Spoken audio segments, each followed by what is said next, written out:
The reading of Revelation 2, it tells you I will give you a new name and a new tongue, it tells you in another reading, because they took our language away from us. We went from being Haikos Hebrews to being Hispanic and Latinos. And the root word for Hispanic and Latinos is Greek and Roman, because we were sold to the bad shepherd. That's why the Pope hosts a shepherd staff. He hosted these to our lands. And we went from being Haikos Hebrews to being Hispanic and Latinos. And you could tell by the readings of Joel 3 that we were sold to the Greeks. And not only that, in the reading of Zechariah, it tells you that Yahuwah is coming after the sons of Greece.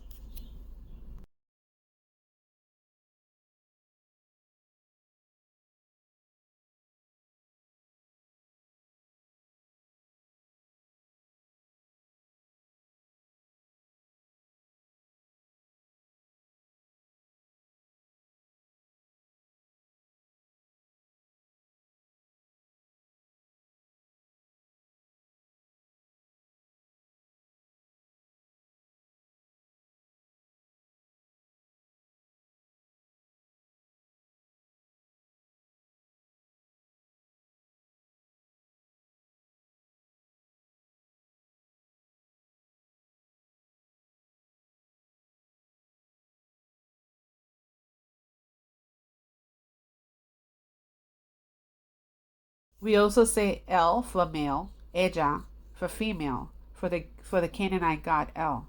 Okay, so here in Genesis, it tells you this is a Canaanite bloodline. This is the serpent bloodline. That was the union of the serpent with Eve that started the Canaanites. So now here, this is the bloodline of Adam. This is the original fight. It goes all the way to the garden.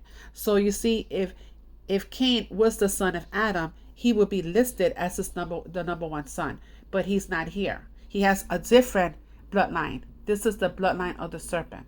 And in the scriptures it tells you, for Esau I hated, and Jacob I love. Well, Esau ran off and got himself some Canaanite wives. And not only that, he also married Ishmael's daughter. And Ishmael became the Arab nations that we know today, the ones that are kind of taking over the world right now for the jihad.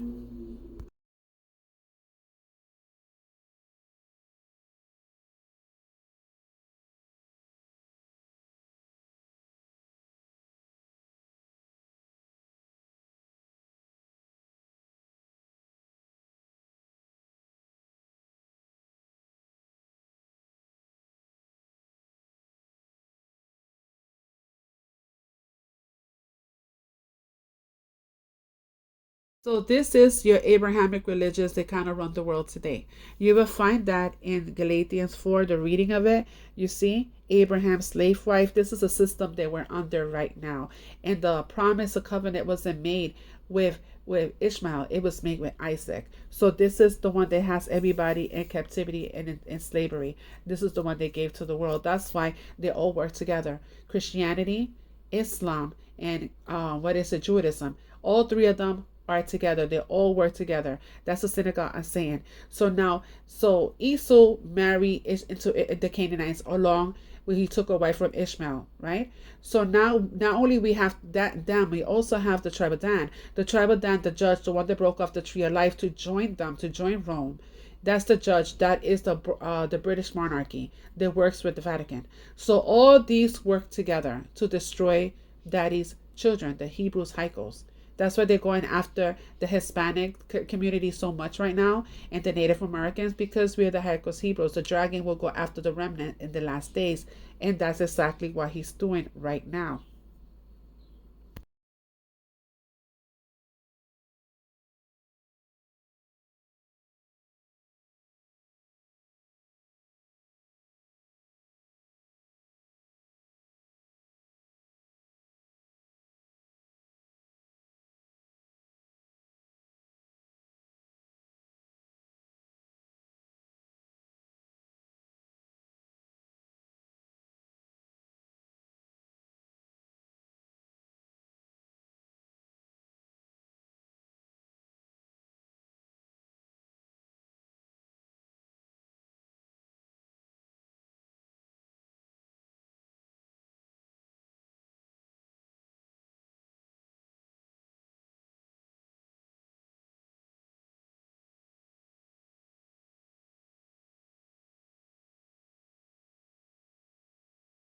Gentile nations joined them as well. They worked together.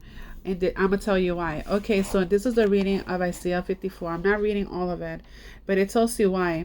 Because it's going to be a second exodus of his people that daddy's going to come and get, right?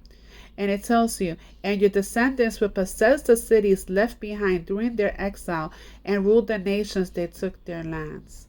So they know that. That's why they're trying to get rid of us. In the reading Isaiah 52, Jerusalem is in Utah, and Egypt is on the east coast of America. That's where the District of Columbia runs for Washington, D.C. Wake up, Jerusalem, and clothe yourself with strength. From Yahuwah, put on your beautiful clothes, Zion, holy city for sinners. Those who turn from Yahuwah will no longer enter your gates. Rise from the dust, Jerusalem. Take off the slave bands from your neck, O captive daughter of Zion. For Adonai says, when I sold you into exile, I asked no fee for your oppressors. Now I'll take you back again and owe them not a cent. My people were traumatized without cause by Egypt and Assyria, and I delivered them. Now, what is this? Asked Adonai, and why are my people enslaved again and oppressed without excuse? Those who ruled them shout in exultation, and my name is constantly blasphemed day by day. Therefore, I will reveal my name to my people, and they shall know the power in that name. Then at last they will recognize that it is I, yes, who speaks to them. So we were in a slumber. He put us to sleep. And his spirit, the spirit of truth, is back since 2020. So if you're not hearing from the right spirit, if you continue to pray over that name, Jesus, Lord, God, you're not hearing from the right spirit. Because his name is Yahuwah and Yahushua. Those are the names that save. Because right now, these Muslims, they're going around throughout the world killing people, especially in Africa. These are Christians they're killing. And they're calling on Jesus, and it's not saving them because that's not their name. These are part of that slave system, these Abrahamic religions they gave you. Say, get out of her. So the scripture says that we will be marked on our forehead and on our hand. Our forehead is the worship that they gave to us, right? That's your Abrahamic religions, the worship of Jesus. And your hand is the slave system they gave to the world, which is your birth certificate and social security that goes to the Vatican. That's the slave system. So as you can see here, the tribe of Dan means the judge. That was the one that broke off the tree of life to join the Antichrist. That is the British monarchy, London, the tribe of Dan. So they broke off the tree of life. Now the Gentile nations can be grafted in place of the tree of life, the branch they broke off. So he's mentioned early on, but he's not mentioned when they come to gather the 12 tribes of Israel, right? Dan is not mentioned. But I want you to know that Joseph had two sons, which was Ephraim and Manasseh. Manasseh is mentioned and not Ephraim. Why? Because the blessing from Joseph was passed on to Ephraim. You will find that in the reading of Genesis as well. So, okay, so now the enemies of Joshua, our people, are going to have a double portion of the bitter cup. So it's going to be leaving us, and it's going to be passing on to our enemies. So the new enslaved system that is coming, you're going to be enslaved through AI, Internet of Bodies. So it isn't like you're going to get off grid because you won't be able to, because they're going to be tracking you through the system. As you can see, wake up, Jerusalem. You had drunk enough from the cup of fury of Adonai. You have drunk to the dregs of the cup of terror and squeezed out the last drops. This is the reading of Revelation 18. So everything gets returned to her. And you will see that here, that is the fertility goddess. Then I heard another voice calling from heaven, come away from her, my people, do not take part in her sins, or you will be punished with her. That is these Abrahamic religions for the goddess. For her sins are piled as high as heaven, and Yahuwah is ready to judge her for her crimes. Do to her as she has done to you, and more. Give a double portion for all her evil deeds. She brewed many a cup of woe for others. Give her twice as much to her. You see, so she now gets a double portion of the bitter cup. And as you keep on going down, further down, you will see that they're enslaved. You see that you no longer will be buying what? Slaves, and even the souls of men.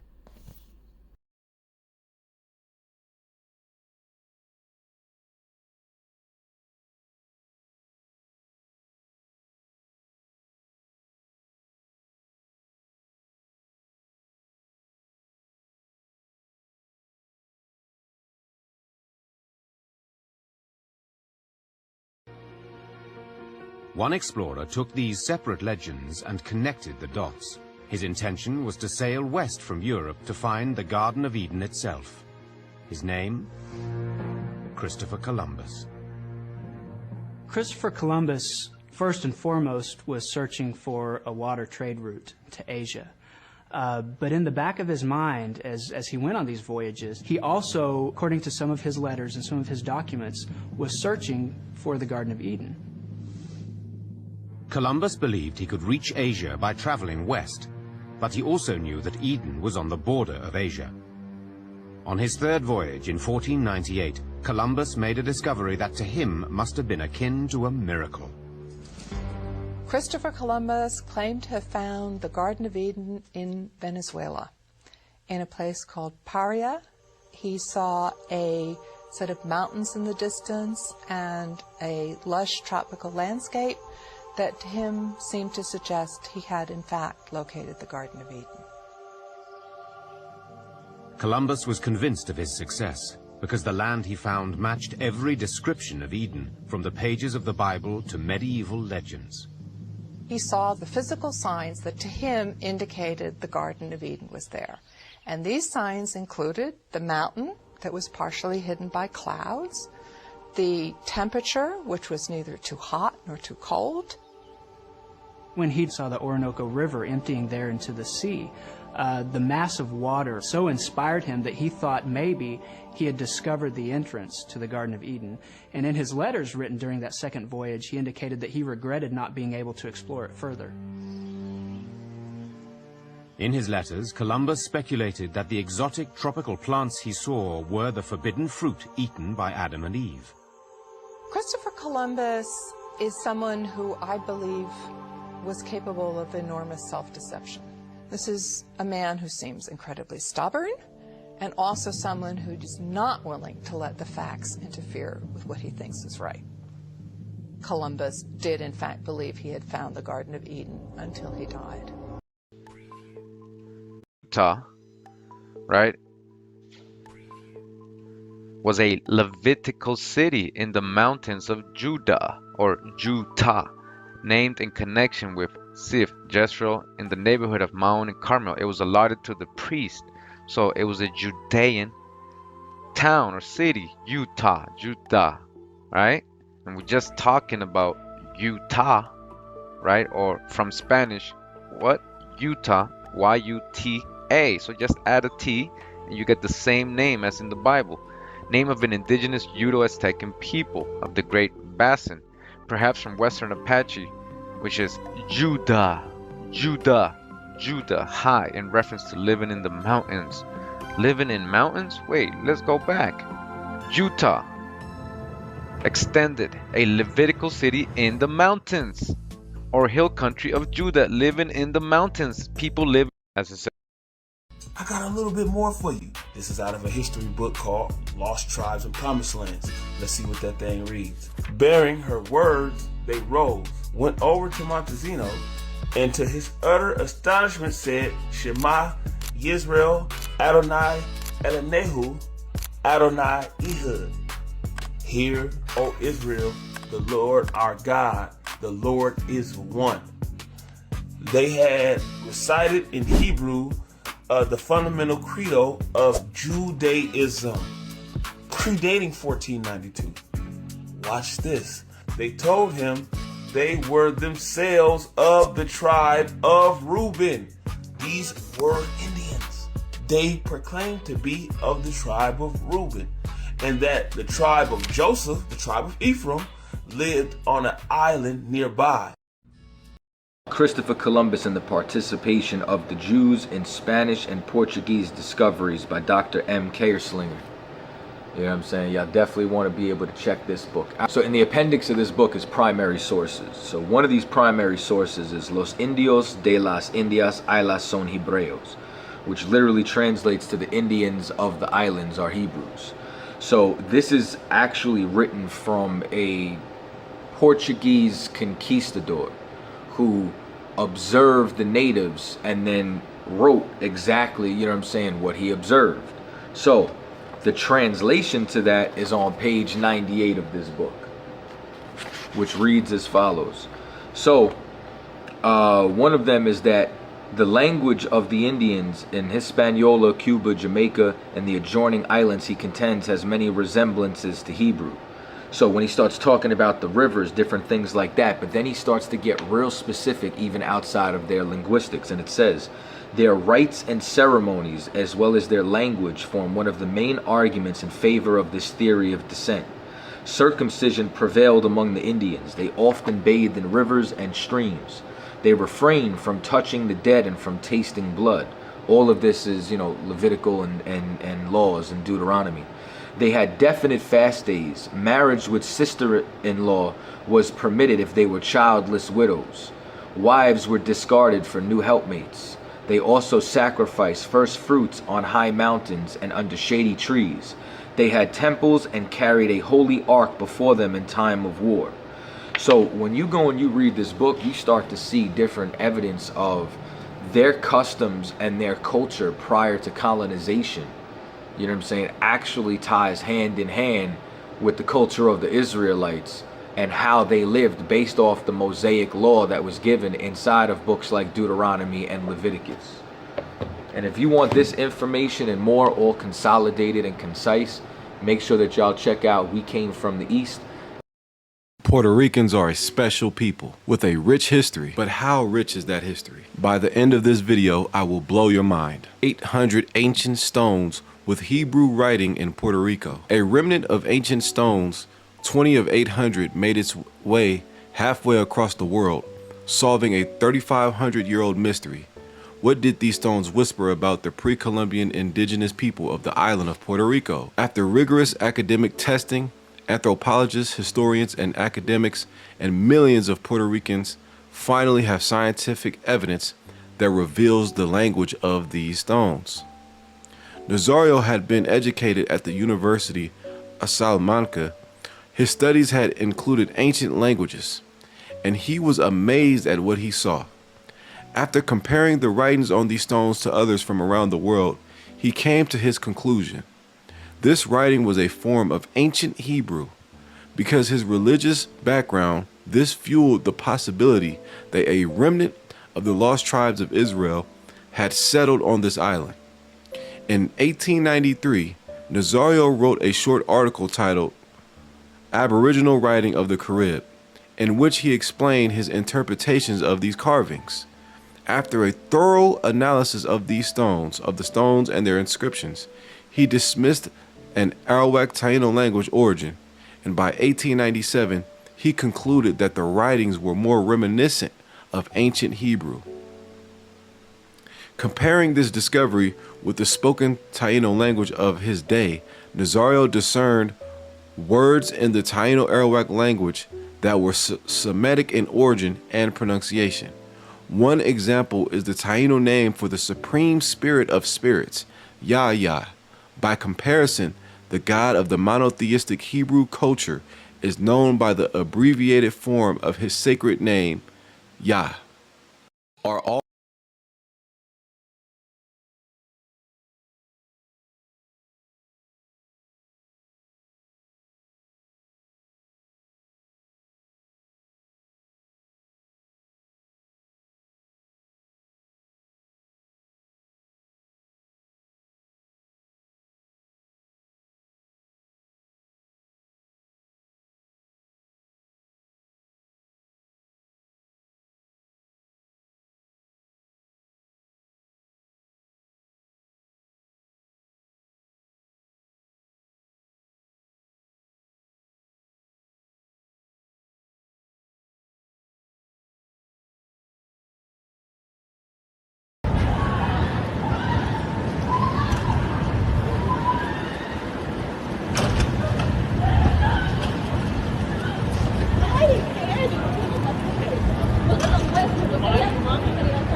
Hit and run.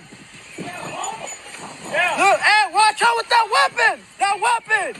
Yo, watch out. What's wrong with you? You hit it. You hit her. Yo. What's wrong? You hit her. You hit her. You guys hit her. You guys hit her. What's wrong with y'all? Y'all hit her? Y'all bust a whole U-turn in the middle of the street. Y'all hit her. Y'all on camera. Leave her alone. She ain't even do shit. She trying to go to work. She's trying to go to work. What the fuck? Oh, what? Y'all some crazy. Y'all got no heart, for real. No heart. No heart. Get off! Get off! She's a female. Get off of her right now! You guys hit her. How you guys gonna arrest her? Get off! You guys hit her. Man, how y'all gonna arrest her, man? Oh, bogus as fuck. Get off her! What's it? You hit her. You guys hit her. You guys hit her. Whole lawsuit right there. Y'all gonna get y'all issue though, believe that. I'm telling you. Don't get your issue. Keep fucking around in Chicago. Keep fucking around in Chicago. Hey, baby girl, you good. Don't worry about it. Stop resisting. Don't worry about it. We need that information, bro. Ah, bogus as fuck. They just gonna leave a cop?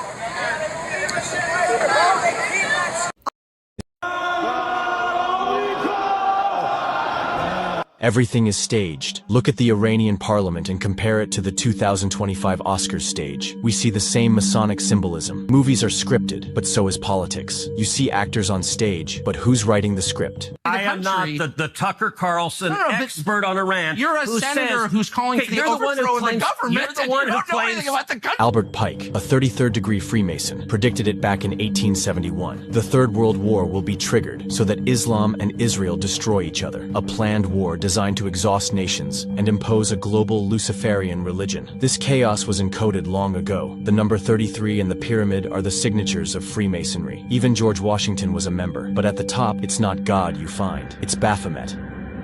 The House of the Temple in Washington has 33 columns, each 33 feet tall, with a pyramid and a double-headed eagle, the same eagle used by the Russian Empire. Yet they make you believe they're on opposing sides. The Israeli Supreme Court, again, a pyramid donated by the Rothschilds. And once more, the Iranian parliament, a pyramid with 33 windows. Coincidence? I don't think so. After all, who owns the world? BlackRock, the Black Cube, just like the Islamic Kaaba, Jewish Kabbalah, or Trump Tower.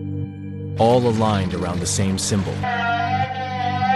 And what do you find at the center of a Masonic lodge? A black cube, the cube of Saturn. A master mason knows the script, the others just follow it, and as long as you pick a side, you're doing exactly what they want you to do. You become a willing extra in their movie.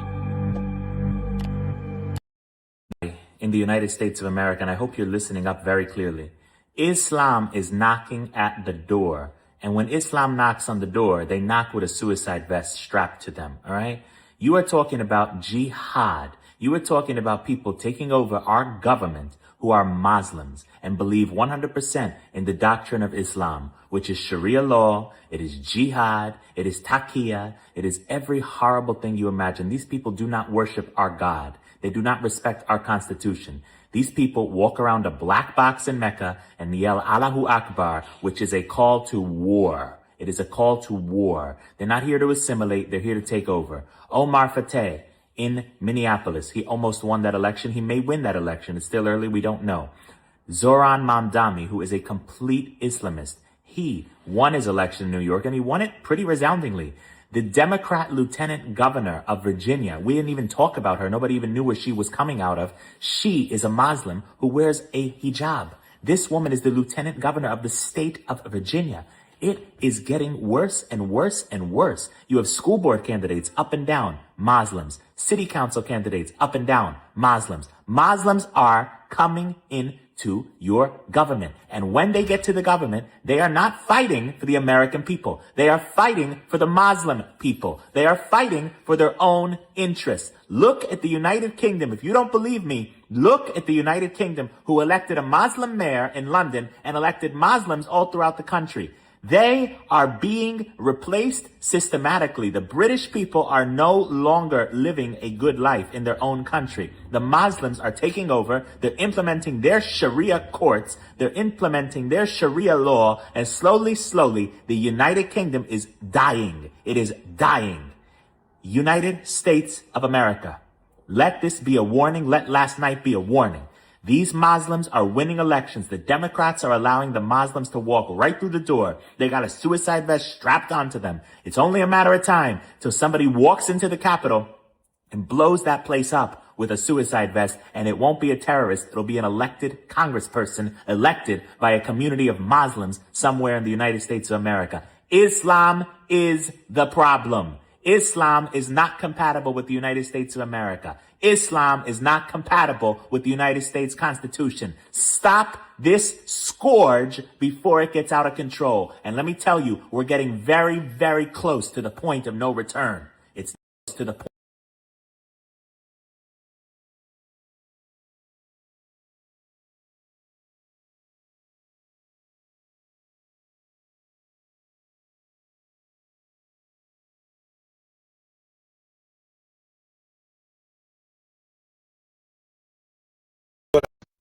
Is it time yet? I just want to know, because how much more do we have to ignore? Is it time that we finally look into Dearborn, Michigan? I don't know if anybody's aware of what just happened, but a terror attack was stopped. Well, the planning of it was stopped. They were planning on going to a place full of kids that were trick-or-treating on Halloween. Right? Guess where? Dearborn, Michigan. Where they play the prayer call at 5:30 a.m., where it's basically a third world country under Sharia law because of their Muslim background. If you guys don't know about Dearborn, Michigan, you should look into it. And now they're finding terrorists there. So is it time that somebody does something about this before it gets worse? Look at all the mosques going up around everywhere. Like, they're planning. This is going to be more frequent. Can we please have somebody do something about this?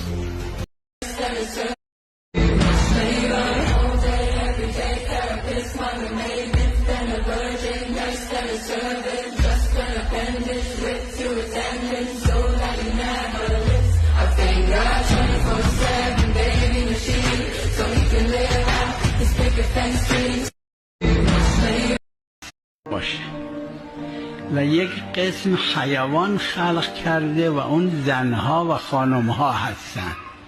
اینا عین گاو و گوسفند هستن، حیوان هستن، ولکن و خدا خلقشون کرده برای استفاده مردها، فقط واسه که مردا وحشت نکنن این زنها را به شکل خود انسان خلق کرده. اگر نه اینها عین همون گاو و گوسفند و عین همون اسب و شتر و الاغ هستن.